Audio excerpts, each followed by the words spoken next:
Hi guys, this is one of my favorite books. Nothing Ever Happens on 90th Street. Maybe get a good shot of it. This one has really good advice. This young girl here, she wants to become a better writer, and this is just about an afternoon and just on her neighborhood. This is she lived in a city. Eva unwrapped cinnamon Danish, opened her notebook, and stared helplessly at the wide white pages.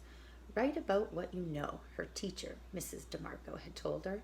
So Eva sat high on the stoop and looked out over 90th Street, waiting for something to happen. A horn honked, a radio rapped, a kid cried, the usual. Nothing ever happens on 90th Street. Eva scribbled in her notebook. A few doors down, Mr. Chang was arranging fish fillets in his newly opened seafood emporium. No one was buying, and his shop looked as empty and ignored as a tiny boarded-up store next door to it.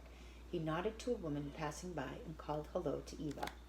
So I know we just recently talked about that word, emporium, because we read it in a different book, and basically it's just another name for like a store. Okay. Out of the door of Eva's building came Mr. Sims, the actor, carrying his enormous cat Oliver. Mr. Sims was on hiatus again, which meant out of work and in between shows, and so every day, dressed in his finest, he embarked on a daily promenade with Oliver under his arm. Writing, he asked. Trying to, Eva answered, but nothing ever happens on 90th Street. You are mistaken, my dear, said Mr. Sims. The whole world's a stage, even 90th Street, and You are mistaken, my dear, Mr. Sims said. The whole world's a stage, even 90th Street, and each of us plays a part.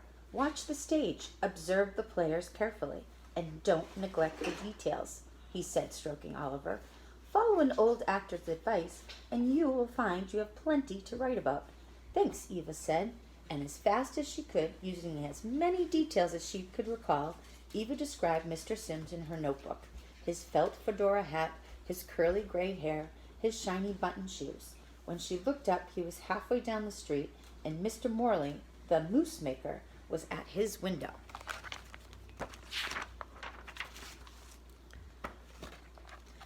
Just as he did every day, Mr. Morley set his chocolate pot and coffee urn out on a ledge with a sign. Mr. Morley dreamed of having a catering business where the fanciest people demanded his dessert. But the trouble was, Mr. Morley's moose was missing something. No matter how he tried, his moose never had much taste. And Mr. Morley never had many customers. Writing, he asked. Eva answered, chewing on her pencil. Try to find the poetry in your writing. Mr. Morley said, it's like the poetry in your pudding. There's always a new way with old words. You're right, Eva said, wishing Mr. Morley would one day find the poetry in his pudding. Taking his advice, she tried to think up a new way to describe the look of Mr. Morley's moose. Smooth and dark as midnight, or maybe more like mink. Yes, that was it, Eva thought, writing in her notebook. So I don't know if you guys heard that simile in there. When she described his moose, she said, smooth and dark as midnight, or maybe more like mink. Oh, looks like we're going to meet a ballerina next. The door to the building slammed, and a gust of wind sent dead leaves soaring and dipping like crazy kites. Alexis Leora nodded to Eva and stepped gracefully down the steps to do her warm-up exercises. Alexis was a dancer. When she wanted to, she could hold an extremely long leg straight up against her ear like a one-legged woman with 3 arms. But she couldn't smile. Eva decided it was because she was lonely. Writing? Alexis asked Eva. Yes, Eva answered. Alexis Laurie did 6 deep knee bends and then sighed. Stretch, she said sadly. Use your imagination. If your story doesn't go the way you want it to, you can always stretch the truth. You can ask, what if? And make up a better story. You're right, Eva said, thinking, what if? What if Alexis Leori met someone? Would she smile then? What would that look like? Eva closed her eyes to try to picture it, but all she could picture was soup. Spanish soup. rich and brown, so spicy it seemed as if she could actually smell it. She could.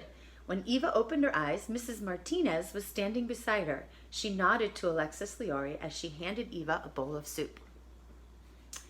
Have some. Writers need soup. What's your story about? Nothing much, Eva sighed. Nothing ever happens on 90th Street. Add a little action, Mrs. Martinez said, like soup. A little this, a little that, and don't forget the spice. Mix it, stir it, make something happen. Surprise yourself. She nodded again to Alexis Leori and went inside. Eva put down her pencil and tasted Mrs. Martinez's wonderfully surprising soup. She thought about her story. It wasn't wonderful. It wasn't surprising. But what could she do? Nothing ever happened on 90th Street. Sorry, little interruption. Nothing ever happens on 90th Street. How could she possibly add a little action and make something happen? Eva had no ideas. She was stuck.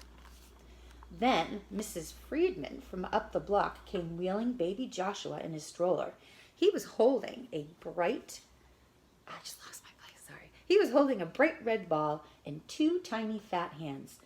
Bird, he called to a pigeon hunting for something to eat. Bird, hungry. Pigeon, Mrs. Friedman told him. Eva sighed and looked down at her half-eaten Danish, then at her notebook. She looked at baby Joshua, then at the pigeon. She remembered Alexis Leori's words. What if she stood up, broke her Danish into a dozen tiny pieces, scattered them wide and wild into the street? What would happen? Eva laughed to think of it. Good time to make a prediction here. From lampposts and ledges, dozens of pigeons swooped down to dine on Danish. Eva eagerly picked up her pencil and began to write again. Bird, baby Joshua called, pointing out. More bird, he cried, panting. The bright red ball dropped out of his tiny fat hands, bounced into the sidewalk. Bye-bye, ball, baby Joshua screamed. The ball rolled off the curb into the street, straight into the path of a delivery man on his bicycle. Let's see what happens to him. Not looking good. Everyone gasped in horror.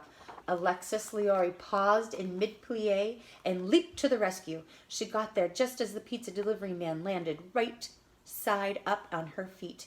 Alexis Leori looked down at the pizza man, and he looked up at her, and then something almost unimaginable happened. Alexis Leori smiled. Are you all right? She asked shyly. Her smile was sweet and bright. Her teeth were straight and white. It was the first time Eva or anyone on 90th Street had seen her smile. Yes, said the pizza man, smiling up at her. It was love at first sight. Pepperoni and peppers rained down on the happy couple. The pizza man pulled a pepper out of his hair as horns began to honk. Eva added this to her notebook and wondered what could possibly happen next. A long white limousine was honking. A long white limousine was honking its horn loudest of all. I'll show you the limousine right there.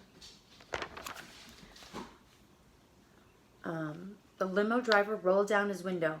What do you want to block traffic for? He called out. The back door of the limo opened, and out stepped a woman in sunglasses, wearing a turban and a coat the color of a taxi. There seems to be a problem, Henry, she said in a fake accent. There's some sort of accident here, perhaps. It's Sandra, someone suddenly screamed, interrupting her. Sandra, can I have your autograph? Mrs. Martinez called out. Sandra Saunderson, Mr. Morley blushed. Was Eva dreaming?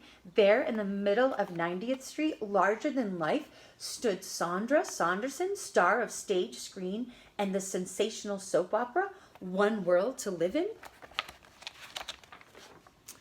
Darlings, what's happened here? I'm sure Larry, she called out suddenly and stretched her arms toward Mr. Sims, who had just returned from his promenade. It's been an age since we've seen each other. Mr. Sims' cat, about to be crushed in an extravagant embrace, leaped out of Mr. Sims' arms to chase after baby Joshua's ball. Oliver, Mr. Sims called out, come back. Everyone raced into the street after the ball, but it was the limo driver who, in the right place at the right time, leaned into the gutter and picked it up. With a flick of the wrist, he tossed the ball to Mrs. Friedman, who presented it to a drooling but grateful baby Joshua. How's that for a throw? The limo driver proudly asked the crowd. Not one, not even baby Joshua had a chance to answer. Oliver, frightened by so many people, raced past Eva, scrambled onto Mr. Morley's ledge, where he knocked his coffee urn, spilling all the coffee into his moose pot. "Ruined!" Mr. Morley cried, wringing his hands. At that, Oliver bounced to the top of the ginkgo tree, where he swayed dangerously like a heavy white balloon. "Now he'll never come down," Mr. Sims cried. "He's terribly stubborn." And then, there, Larry," Sandra comforted him. "I'm sure someone on 90th Street will have a solution." Even tried to imagine who that could possibly be. "I have one," she heard Mr. Cheng call out generously. He offered trout, fresh from his store, to Oliver. High up in the tree, Oliver barely blinked. "Raw trout?" Mr. Sims sighed. "My regrets, Mr. Cheng. He won't eat. He's a gourmet cat. I'm afraid I've spoiled him. Whatever will I do?" What if, Eva asked herself for the second time that day, she suddenly had another idea, a truly great one. She whispered to Mr. Morley, Mrs. Martinez, and Mr. Cheng. "Brilliant!" Mr. Morley exclaimed. And with that, they vanished into the building. Eva righted Mr. Morley's coffee urn, stuck her finger into his ruined moose, then into her mouth to determine the degree of damage. "Mocha!" she called out in surprise. "Mr. Morley's moose is mocha now. And magnificent," she announced to the assembled throng. And giving the pot a stir, she dished out samples to all assembled. "Delicious," Alexis Leori said, spooning some into the pizza man's mouth. "Poetry," Sandra pronounced. Now, on 90th Street, people who had never spoken to one another before were speaking at last. The pizza delivery man, the limo driver shook hands. Everyone tried to tempt Oliver down from his precarious perch. And then Mr. Morley appeared on the steps, followed by Mrs. Martinez and Mr. Chang. Mrs. Martinez carried a large part of her surprising soup.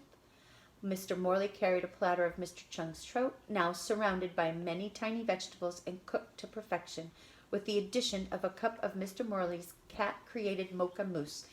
It was the meal worthy of the finest culinary establishment.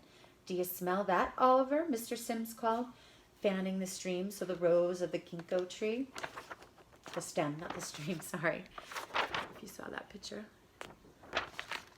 Oh, Oliver took one deep sniff, bolted down the tree to dine. Everyone on 90th Street sampled each course, and everyone on 90th Street sighed with delight. "Superb! Fantastico! Yum!" Eva smiled and glanced up from her notebook. For the third time that day, she asked herself, what if? "Mr. Chang," she began, "you and Mr. Morley and Mrs. Martinez are such great cooks. The boarded-up store next to your seafood emporium, what if you all used it for a restaurant?" "A restaurant?" The three chefs looked at one another. "What a wonderful idea. Everyone on 90th Street could be our customers. You too, Sandra."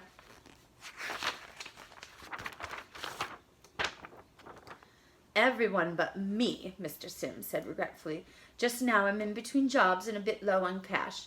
"No longer," Sandra called out. "You'll be on my show. I'll arrange it." Mr. Sims kissed Sandra's hand and everyone cheered. "What an amazing day," Mrs. Martinez said. "Who would believe it? If only someone had written it all down." "I did," Eva announced, and she opened her notebook and began to read her story. The same story you're reading now, about how nothing ever happened on 90th Street. "What a story!" Sandra exclaimed. "Full of detail, dialogue, suspense, a bit of poetry, a hint of romance, even a happy ending. Why, you'd almost think some of it was made up." Eva smiled mysteriously. "Thanks," she said proudly. "But just wait. It will be even better after I rewrite it." 90th Street Cafe, home of great ideas. This is their new place. So if you think about the advice that she got, she ended up with a pretty cool story. If we were at school, we would actually do a writing lesson to go with this and use that same advice. Obviously, I can't really do that with you now. But if you want to take that challenge and think of the advice that she got, stretching it out, poetry in your writing, spice it up. What if? That's the big one. Add some action. Doesn't all have to be completely real. All right. So enjoy. Hope you enjoyed it. Bye.